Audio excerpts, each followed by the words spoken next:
PV. Anwar MLA. DMK നേതാക്കളുമായി ചെന്നൈയിൽ ചർച്ച നടത്തി. നാളെ പുതിയ പാർട്ടി പ്രഖ്യാപിക്കാനിരിക്കെയാണ് നിർണായക കൂടിക്കാഴ്ച.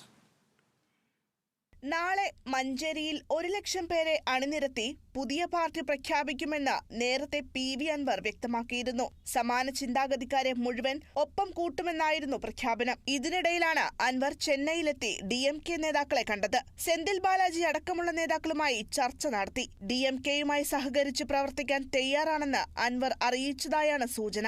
നേരത്തെ അൻവറിന്റെ മകൻ റിസ്വാൻ ചെന്നൈയിൽ DMK നേതാക്കളെ സന്ദർശിച്ചിരുന്നു. തമിഴ്നാട്ടിലെ ലീഗ് നേതാക്കളുമായും അൻവർ കൂടിക്കാഴ്ച നടത്തി. Muslim League Tamil Nadu general secretary KAM Muhammad Abubakar, മറ്റ് സംസ്ഥാന നേതാക്കൾ എന്നിവരെയാണ് സന്ദർശിച്ചത്. DMKയുടെ രാജ്യസഭാംഗം MM അബ്ദുള്ളയും പങ്കെടുത്തു. വിവാദ വെളിപ്പെടുത്തലുകൾക്ക് പിന്നാലെ DMK കേരള ഘടകം നേതാക്കൾ അൻവറിനെ സന്ദർശിച്ചിരുന്നു. Kerala vision news, Malappuram.